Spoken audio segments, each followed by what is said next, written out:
Hey guys, welcome to this episode of Meet the Nation. Today I speak with Yaron Velner of B.Protocol. B.Protocol is a system that arose out of Black Thursday, which many of you will unfortunately remember as the day where a decent amount of MakerDAO vaults got bid on for zero DAI. And what this means is that Black Thursday was that event during when the markets finally reacted to COVID and Ether price dropped like 60% in 24 hours. Lots of liquidations happened. And this was really one of the first examples of so much congestion on chain that shit broke. Things broke. And one of the things that broke was MakerDAO vaults. No one was bidding on these underwater vaults, underwater loans. And so somebody figured that out. Somebody saw that and they bid on these underwater loans for $0. And since no one else was bidding on them, the MakerDAO protocol accepted that $0 bid, which it wasn't a bug. It wasn't an exploit. It was just a market inefficiency. And this is where B.Protocol really arose from this event, right? B.Protocol is like this wrapper around your vault inside of MakerDAO or your vault inside of Compound or in the future AAVE, and it makes sure that it gives the rights of liquidations to the B.Protocol, and the B.Protocol will liquidate you first before other liquidators. But importantly, it will do so according to the rules of the protocol that you deposited your money into. So it doesn't change anything. It just redirects the rights of who can liquidate. And this has a lot of benefits, a lot of ways to redistribute value back to the community from those liquidations. So I thoroughly enjoyed this conversation with Yaron Velner. So let's go ahead and get right into this Meet the Nation. But first, we're going to talk about some of these fantastic sponsors that make this show possible. If you want to live a bankless life, you need to get a MONOLITH DeFi Visa card. MONOLITH is a 1-2 punch of both an Ethereum smart contract wallet and an accompanying Visa card that lets you spend the money that you have in your Ethereum wallet everywhere where Visa is accepted. When you swipe your MONOLITH Visa card at the grocery store or at a restaurant, it actually makes a transaction on the Ethereum blockchain that spends some of the money you hold in your MONOLITH wallet. It's insanely cool, and it's one of the best tools out there for living a bankless but still normal life. MONOLITH also offers ONRAMP services for getting your fiat money into the world of DeFi. So it's trivial to top up your MONOLITH card if you ever need to, and your deposited money goes straight into your non-custodial wallet, so your money is never held by a centralized intermediary. Because MONOLITH is native Ethereum infrastructure, the money you hold in your MONOLITH wallet still has the power of DeFi behind it. Swapping assets on Uniswap or earning yield in DeFi is at your fingertips. Go to monolith.xyz and sign up to get your MONOLITH Visa card today. Synthetix is Ethereum's decentralized derivatives liquidity protocol. What does that mean? Synthetix is a platform for creating and trading synthetic assets, which are assets that are priced via an oracle rather than bids or asks. Traders can use the KWENTA exchange, which hosts and trades all of the synthetic assets created by Synthetix. Traders on KWENTA can trade synthetic tokens like SBTC, SOIL, or SDeFi. Because KWENTA is powered by Synthetix, traders experience zero slippage on their trades. No, I didn't mean low slippage, I meant no slippage, because that is the power of the Synthetix platform. No slippage on your trades. You can also easily short assets with iSynths, which are synthetic assets that move inversely to their target asset. Synthetix isn't just for traders. Developers can build on Synthetix to access the infinite liquidity offered by synthetic assets, or investors can stake collateral to the protocol and earn fees that the protocol collects. If you're a trader and you're looking for a trading platform not found in the legacy world, check out KWENTA.io. If you're a developer or you just want to earn yield on your collateral, go to www.synthetix.io, where you can stake your SNX or ETH and earn fees from Synthetix. All right, Bankless Nation, I'm here with Yaron Velner of B.Protocol. Yaron, welcome to the nation. Yeah, thank you. Thank you, David. Nice being here. So we are here today to explore what B.Protocol is. So maybe you can kind of give us the high level elevator pitch. What does B.Protocol do? Yes, actually B.Protocol, target two levels of, DeFi users. The first of all is users who are using the standard lending platforms. So actually, if you're a Compound user or Maker user, we offer you to use them via our interface. and in return, share some of the liquidation proceeds. Now, this is B.Protocol from the user-facing side, from the more visionary and more longer-term goal side. What we aim is actually to be a backstop and take care of DeFi liquidations. So these are two sides where DeFi liquidations are important, also to keep all the lending platform solvent, and also to eventually allow users with better leverage at their lending platforms. Okay, so just to make this clear, so if I want to use a typical DeFi borrowing or lending application like MakerDAO or AAVE, I can actually use the protocol through B.Protocol, and then you guys like add on your services or products because I'm using AAVE or MakerDAO through your guys' contracts. Is that correct? Yeah. So right now we support Maker and Compound. Actually, AAVE still will come soon. And basically, it's not like we provide you a service, but we provide you an incentive to use them via us. And in return, what you actually give us is a priority in liquidation. Okay, so you as a user get exactly the same conditions you get in Maker or in Compound, but in return, you get something a bit more from us. What we get from you is a priority in liquidation. So we have our own backstop of liquidators who get a priority in liquidating you. So I think the MakerDAO Black Thursday back in March, which was almost a year ago, now that I think about it, this is probably a great piece of context or historical context to talk about. So if many of the people that got, for context, there was a very, very rapid drop in ETH price during when the COVID pandemic really hit the markets. And that caused, as you would imagine, a bunch of on-chain liquidations. And unfortunately with MakerDAO, there were some vaults that were liquidated for the value of $0. And so they had Ether in their vaults that, because of the on-chain congestion and the on-chain gas fees, no one was bidding for the value of this collateral. And so somebody bid $0. And then that bid was accepted because of the MakerDAO protocol said, well, no one else is bidding for it, so I'll sell it to them for $0. If these unfortunate vault owners had been using B.Protocol, how would this have played out differently? Yeah, no, so technically, very likely that they would have been liquidated at market price. But actually, the problem is much bigger than that. So as a user, this is one of your concerns. Okay, get liquidated at zero price. But maybe somewhat of a bigger concern, which very few speak about, is the protocol, becoming practically insolvent. So, you put your collateral and other people borrow it, right? So if there's no one who will liquidate it properly, eventually you will not be able to withdraw your collateral, right? People will get, the protocol will get bankrupt in a sense. So yeah, Black Thursday was definitely, part of the motivations of starting this protocol.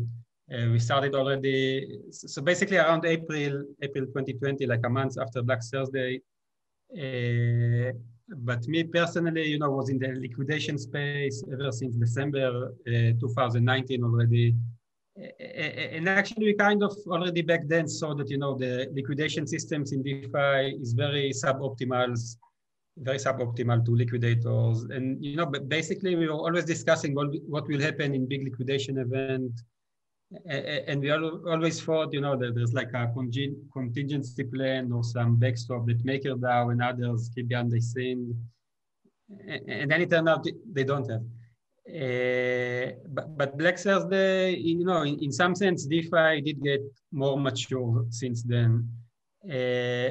But still, like the holy grail eventually of lending platform is to allow people to leverage their funds. Right? And to achieve better capital efficiency. So MakerDAO, also Compound, you can get short and long positions over assets. And because the liquidation process is so suboptimal, they allow users, only very poor leverage ratio. So, to put some numbers in, so in traditional finance, even in crypto and centralized arenas, you can go X 100 long on a Bitcoin position, right? In BitMEX, Bybit. Where in MakerDAO and Compound, you can go X3, X4. And the main reason there is that, they're afraid to allow more because they don't have a good liquidation process. So right now, B.Protocol from the user side, so we are not able to offer you better liquidation because we offer you exactly the same conditions, so you get the same ratio. But we do incentivize you, to use our platform, give priority to our liquidations, to our liquidators. Then we form a big backstop. And eventually the goal and the holy grail is to use this backstop to support other, all of DeFi liquidations, which will allow them for a bigger leverage. So just to reiterate, the MakerDAO has 150% collateralization requirement. So if you want to borrow $1, you need to put up $1.50, and that's that extra 50 cents that offers you the buffer, which is why MakerDAO feels secure in the value of DAI, because it has this massive buffer.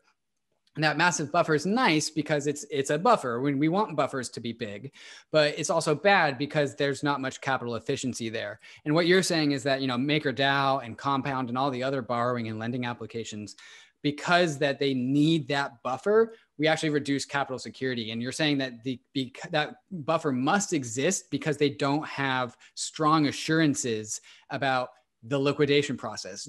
Are people actually going to come and liquidate this thing appropriately, or are they not? And not having strong assurances that the liquidation process will occur as according to plan means that they need to increase that buffer. But what you're saying is that B.Protocol can offer better assurances to these DeFi protocols like MakerDAO or Compound about the liquidation process. Can you go into more detail about how B.Protocol offers stronger liquidation commitments?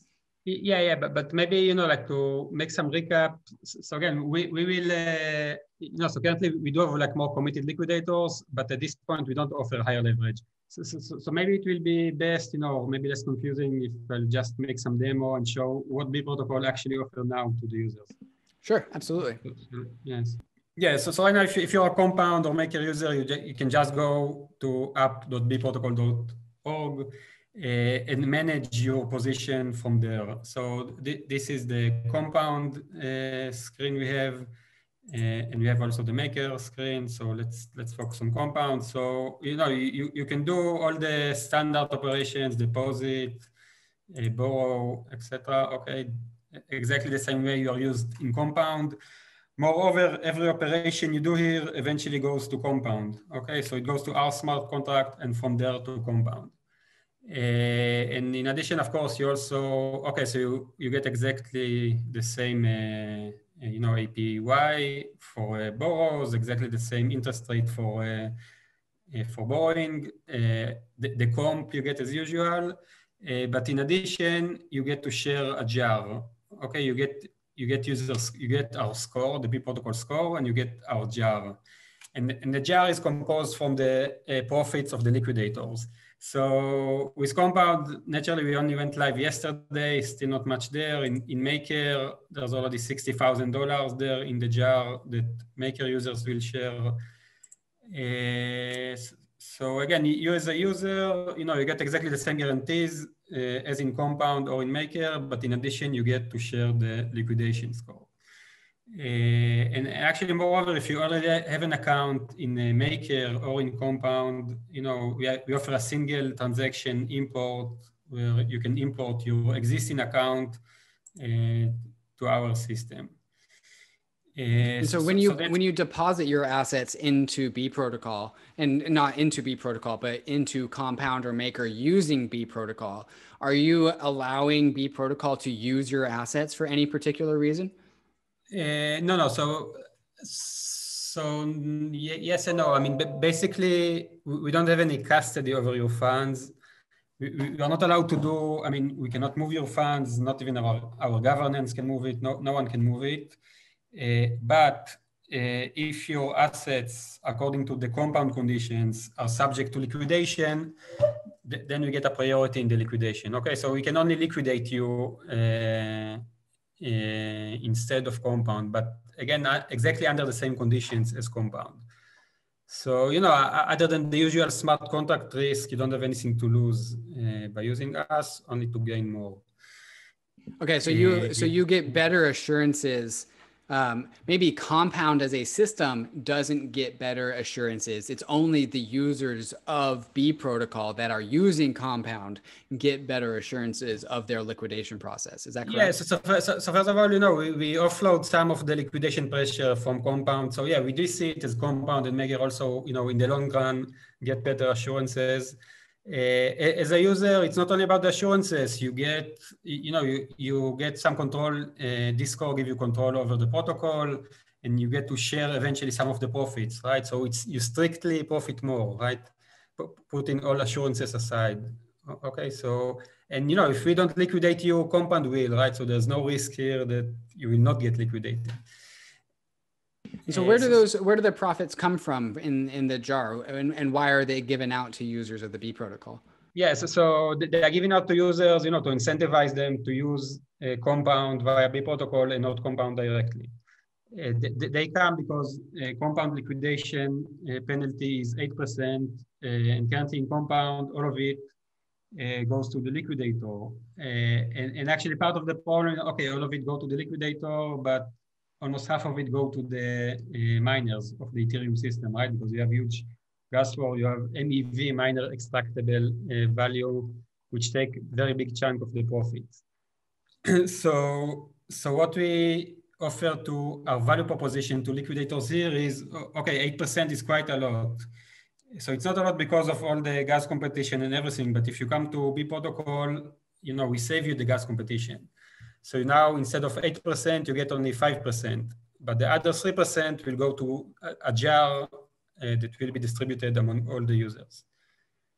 Okay, so let me go through this again.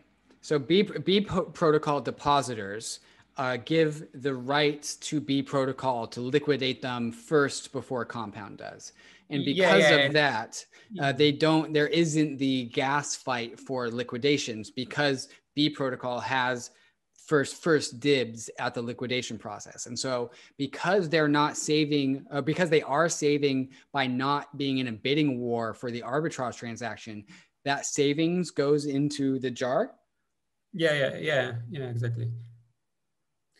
And moreover, so they give like the first priority to our liquidators, but it is important to say that liquidation happens exactly under the same conditions, meaning they're not being liquidated earlier. And we actually have this, DeFi Lego trick that allow us to get this priority. And, if you want to dive in more into technical details later, I can explain it as well. But yeah, so to sum it up, so like the users profit because they get the jar, they get the user score that eventually, actually 2 months from now, we'll get them a vote at our first governance vote and decide on the governance model of the protocol. The protocols, at the end of the day, we bring liquidators that didn't participate in DeFi liquidators before. So they do enjoy, more committed liquidators. And, it's not only about gas wars because the liquidators are more committed, they know they have this priority. For the long run, they have better incentive, to construct a system which is robust and being able to, to handle Black Thursday-like events and big liquidations. So the lending platforms also benefit from it. The user benefits from it. The miners lose a bit, but eventually it's really like a win-win across, both the lending platforms and the users.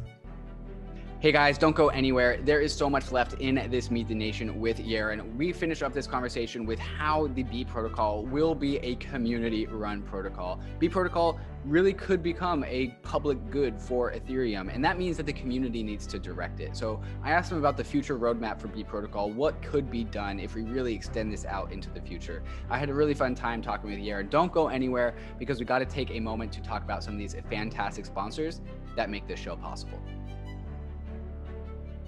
AAVE is a borrowing and lending protocol on Ethereum, and just recently released AAVE version 2, which has a ton of cool new features that makes using AAVE even more powerful. With AAVE, you can leverage the full power of DeFi money Legos, yield, and composability all in one application. On AAVE, there are a ton of assets that you can deposit in order to gain yield, and all of those same assets can also be borrowed from the protocol if you have deposited collateral. Here you can see me getting a 200 USDC loan against my portfolio of a number of different DeFi tokens and ETH. I'll choose a variable interest rate because it's a lower rate than the stable interest rate option, but I could choose the stable interest rate option if I wanted to lock that interest rate in permanently. One of AAVE's V2 features is the ability to swap collateral without having to withdraw your assets, trade them on Uniswap, and then deposit them back into AAVE.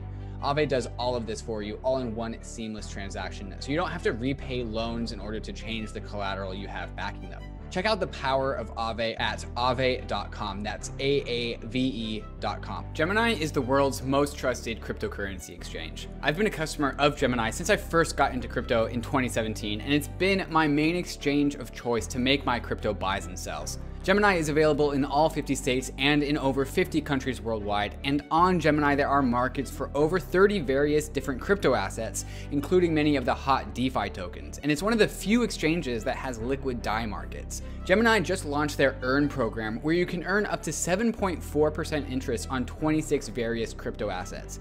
If you're tired of paying fees in DeFi, or you don't want to worry about DeFi exploits, but you still want to earn interest on your crypto assets, GEMINI Earn is the product for you. Another product I'm stoked to get my hands on is the GEMINI Crypto Back Credit Card, which gives you 3% cash back on all of your purchases, but paid to you in your preferred crypto asset. When I get my GEMINI credit card, I'm going to make sure that I get my cash back in ETH. So whenever I buy something, I get a little bit of ETH bonus back to me at the same time. You can open up a free account in under 3 minutes at gemini.com/gobankless. And if you trade more than $100 within the first 30 days after sign up, you'll be gifted a free $15 Bitcoin bonus. Check them out at gemini.com/gobankless. I do want to get into how you guys get first priority liquidations and how the mechanics behind that works. First, I want to ask about that user score. What does that user score mean? Yeah, so basically the user score, and okay, so we just went live yesterday, so the jar balance is very low. In Maker, it's already $60,000. But user score, so the jar will be distributed in April, end of April. So you get your proportional part of the jar according to the user score. But moreover, this user score will be used also for voting, for the governance. Right now, the user score, is just a record on the blockchain. It's not even a valueless token. It is just a record. You cannot transfer it or you cannot sell it to anyone. And the score is being distributed, proportionally to how much you use the protocol. Roughly speaking, how much you borrow and lend over time. Yeah, so this is a score. And we have actually C score, for compound, and M score for maker. And technically, at the smart contract level, they have full control over the smart contract. But by full control here, I mean mostly about governance, not about the user funds. I mean, even a majority of score cannot, compromise funds, etc. But they do decide. What they do decide is about the future jar distribution. They will decide on, the conditions with the liquidators, how much liquidator will get, how much users will get. In the future, they will decide on how to incentivize new users, etc. Okay, so this is really just a community governance tool, and so this is a way to make sure that the only people that are guiding the future direction of B.Protocol are people that have actually used it. Will your score go up faster if you deposit more assets in through B.Protocol? Yeah. So if you deposit more and borrow more, then it will go faster. So this is just yield farming. This is what yield farming is. But you're saying it's not yet a token? Yeah. So this score it's not only this score. It's not a token. Whatever but we give full control to the users, so they can decide later how to move forward and incentivize more users. So in that sense, it's not. I mean, okay, the yield farming right now is that you get this jar, which even if it gets to $100,000, it's still not the 50% APY. But you do get to decide on the future governance and the future incentive model for the new users. Very cool. Okay, so B.Protocol captures some of the value of gas auctions by prioritizing its liquidation process first, so that there isn't this race where there's just a bidding war for gas. And then it captures that value and puts it into the jar. And then it distributes the value that's collected into the jar amongst the users that have this high score from the B protocol. And the users that have the high score from the B protocol are the actual users of the system that have put capital, real capital, in through the B protocol. I think that's pretty cool. Yeah, and moreover, it's not only the it's not only the value of the miners that we capture. We do believe that efficient backstop has much higher profits than liquidators offer now. Like to give you some ideas, so like professional backstop at Bybit, at BitMEX get only 1% premium on liquidations, while in DeFi it's in the order of 5 to 8%. So there's a huge, excess profit here that currently DeFi introduced. So it's also because of miners, but also because of, this fierce competition between liquidators and flashpot liquidators. And we believe this is also an issue, with DeFi liquidations, is that it doesn't give you any incentive to prepare to a real liquidation event, right? It only gives you incentive to operate some flash loan bots and take only the easy liquidations. Then when you have hard liquidations, no one will take them. So we believe there's also excess profit there, a professional liquidator who gets some commitment from the platform will be willing to eventually settle for much smaller profit than 8%, in the long run, even 1 or 2%. And this is also something that, we can capture, or the jar will capture from the long run. Do you think this liquidation premium that B protocol is able to access, will that actually in the long term represent the bulk of the revenue over the gas efficiencies?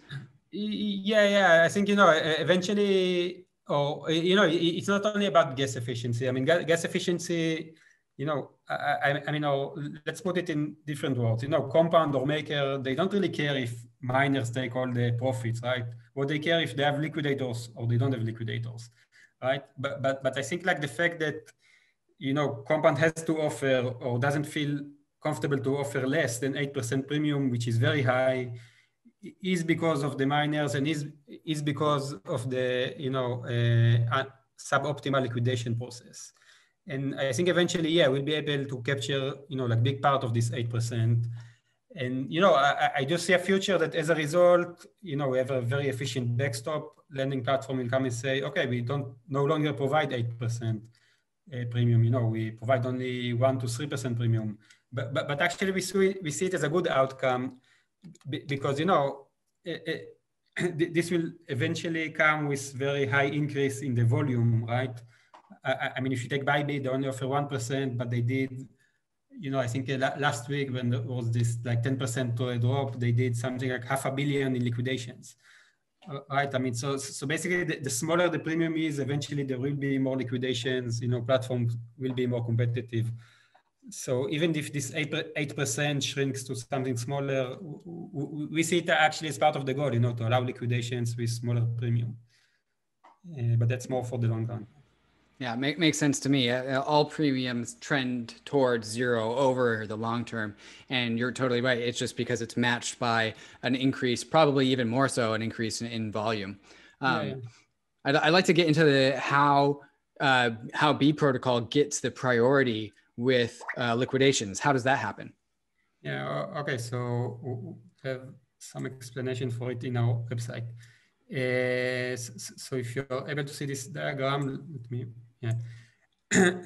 so basically this is the architecture, the high-level architecture of B protocol. Where in the core, we have the lending platform, say Compound. Okay, and we have a user that, simply deposit, borrow, and repays borrow from Compound. Now, when a user, okay, but instead of depositing directly to Compound and borrowing from Compound, they deposit via this SYN wrapper that we provide, which is the B protocol. So we deposit some funds, borrow some funds, and then our liquidators have the permission to actually repay part of his debt by providing this cushion. Okay, now from the user side, and they repay it directly to Compound via our interface, of course, but they pay directly to Compound. So let's say a user had 1 million debt, and they pay, they paid, for the sake of example, they paid half of it already. So now Compound will see user debt as $500,000, right? Well, so here, in this core module, the debt is only $500,000. While, B.Protocol knows that, okay, the liquidators paid half of it, so the real debt is $1 million, right? So because of it, B.Protocol will liquidate according to a $1 million debt, $1 million debt, which is the real debt of the user, right? And this is when he would have been liquidated had he, initially deposited and borrowed directly via Compound. So this is fair, this is exactly what the user will get in Compound. Now the rest of the world, the Compound liquidators only see half of the debt. So for them, the account is safe and is not eligible for liquidations. So yeah, basically this is how it works. And in Maker, we are actually live since November last year and already did so $100,000 in liquidations. So yes, so it's really working. So basically, the example I gave is $1 million and $500,000. It's not really very realistic, right? In reality, they will put like 1% or 0.5% there just to get, some small advantage over the rest of the world. Very cool. Very cool. So just to reiterate, the B.Protocol has its own deposits as a protocol into Compound, and then when a B.Protocol user gets liquidated, it uses the B.Protocol's assets. Was that correct? No, not really. No. So first of all, B.Protocol users do not share their asset. Every user is responsible to its own asset. But let's say, and it's not really about deposits, it's about the borrowing. So let's say you deposited, 1,000 Ether, and you borrowed 1 million DAI, okay? So now, right, and so now the system registers $1 million debt on your behalf. Now we have a set of liquidators, and the liquidators are professional DeFi traders who are not part of the users, okay? They are separate category of users or of players in the system. And they have the permission to repay some of your debt. Now, why would they want to do it? They want to do it when you're getting close towards liquidation. They want to get the priority. So they repay part of your debt in the Compound system, but in the B.Protocol system, we say, okay, we ignore the repay, say this is your real debt, right? And which is only fair because this is your real debt to B.Protocol. So what we get now is that, in Compound, you have only $500,000 debt, but your real debt in B.Protocol is $1 million. So your account is not safe anymore, okay? And your account was not safe if you would deposited initially and borrowed directly from Compound, right? So it's only fair that we liquidate you at this point. Okay, so here's my next question. So just to again clarify some things. So I have my own Compound account. Let's call it a vault, even though I don't think they call them their things vaults. And so if it comes time for my Compound like vault to get liquidated, the actual liquidation doesn't happen in Compound. It's not the Compound protocol that liquidates me. It is the B.Protocol that covers my debt and then pays itself back. So I'm not it isn't actually my debt isn't actually auctioned off by Compound. It's just managed by B.Protocol. Is that correct? Yeah, managed by B.Protocol, but by exactly the same conditions. Compound would have handled it, yeah. So for Compound, exactly the same conditions as Compound. For Maker, exactly the same conditions as the original Maker. Right. And so you guys just provide that wrapper, that shield. So you don't actually get liquidated by the original protocol. You just take those same rules, those same parameters, and you copy them And then that's where the prioritization comes from. And that's why B.Protocol is able to liquidate before Compound or Maker, because because a user of the B.Protocol has probably given B.Protocol permissions to do this. It's like, hey, make sure I don't get liquidated and manage my funds as you see fit to make sure I don't get liquidated. And then B.Protocol says we will do this, and it will be according to the same rules of the underlying lending protocol. Yeah. And just know that, manage the way you see fit. It's not really the way you see fit. You can, I give you the permission to repay part of my debt, right? I mean, you don't have anything to lose, but I give you the permission to repay some of it and, take the portion you repaid in case there was no liquidation, right? So it's not really do what you want, right? With the, Very cool. That's very cool. So let's talk about the future roadmap. So I saw the AAVE coming soon icon. So it sounds like AAVE is coming soon. When can we expect AAVE? And then after AAVE, what can we expect down the line? Yeah, okay. So actually down the line, so AAVE might be like in 2 or 3 months from now, but down the line, so first of all, in end of April, the governance will be formed. So right now, basically no one controls the smart contract, right? I mean, it is the users, but we have this freeze until end of April. So right now we don't control it. I mean, the contract is just, being freezed, or, like the governance is being freezed until end of April. So that will come soon in 2 months from now. But like down the road, even later, and eventually the objective is actually twofold. One, right now we use professional liquidators, right? So if we go back to this diagram, these liquidators here are strong DeFi market makers.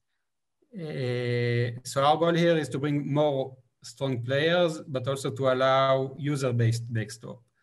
And our vision here is that, right now you have Uniswap with billions of dollars in TVL, and it's actually quite okay for, liquidations of few millions. But again, if you want to go Bybit or BitMEX levels, you need much more. Now, it's not very likely that eventually, even if Uniswap will end up with 1 trillion TVL, it will not get you to Bybit liquidation sizes. So we want to do user-based backstop, which will be kind of adaptation over Uniswap. So that's one goal. And then once we have that on top of our backstop, which is formed by professional traders, then our main goal is that, instead of us integrating with AAVE and Compound and all the rest, is actually to offer this backstop, as a service to new lending platforms. Starting maybe with the smaller ones, then, going all the way up to the big ones.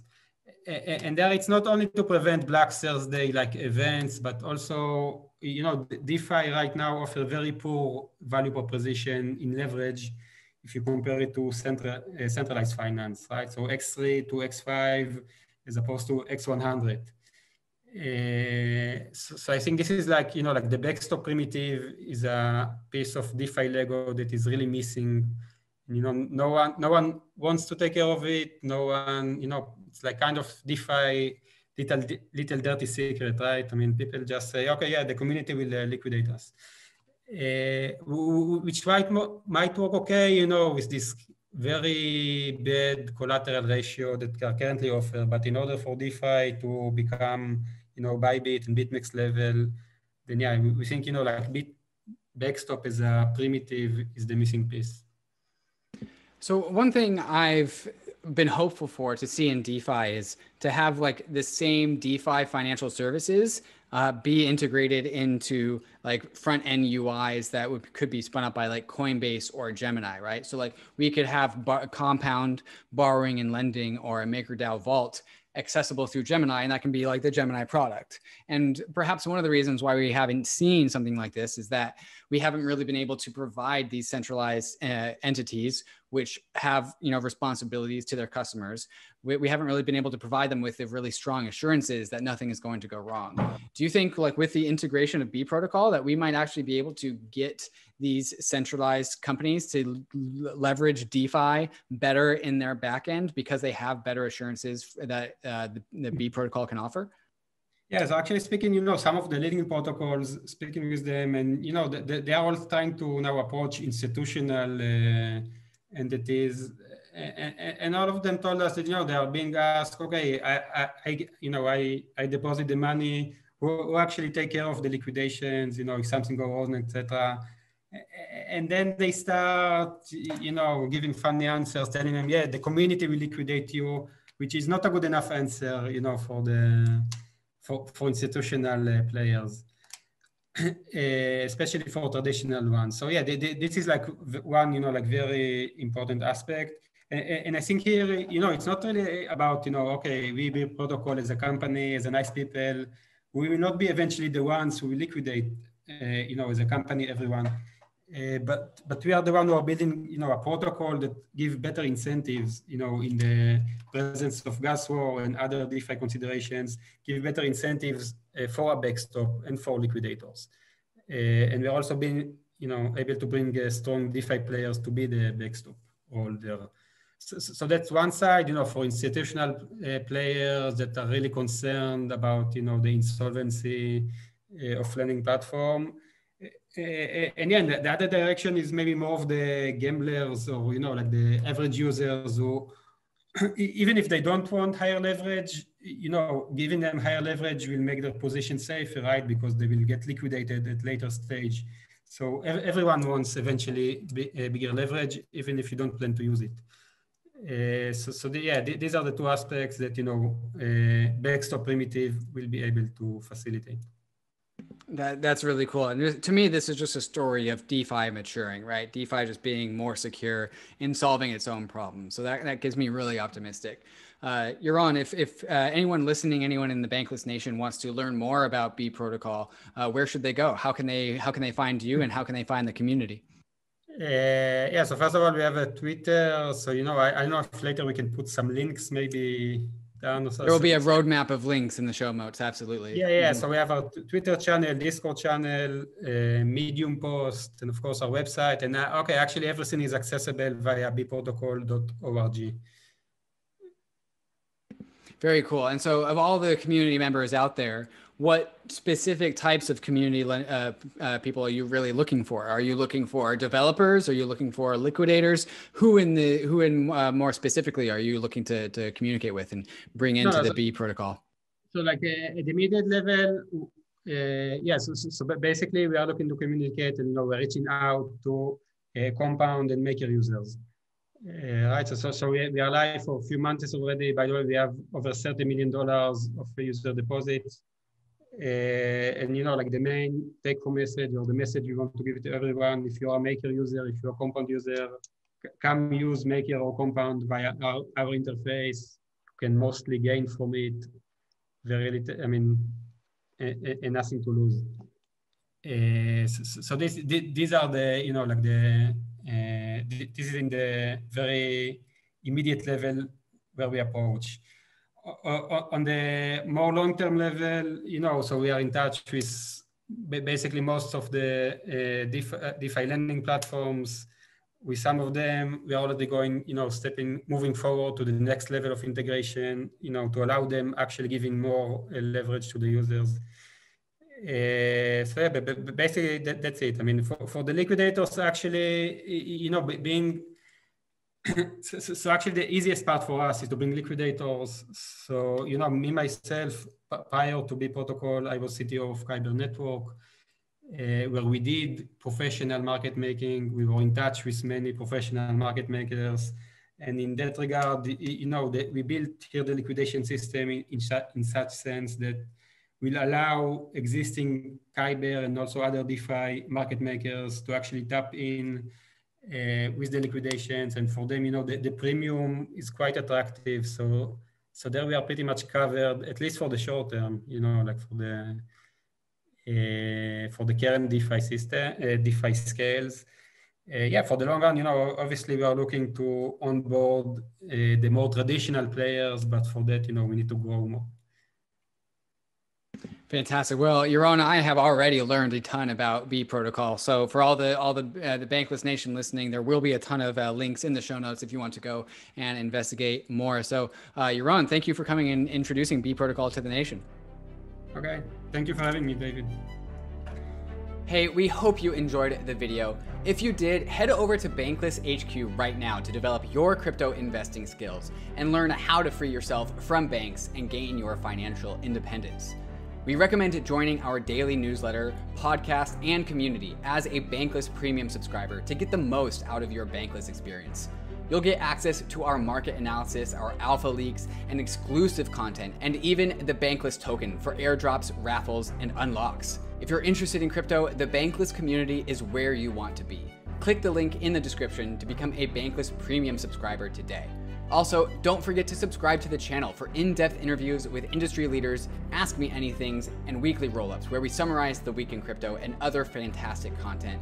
Thanks everyone for watching and being on the journey as we build out the Bankless Nation.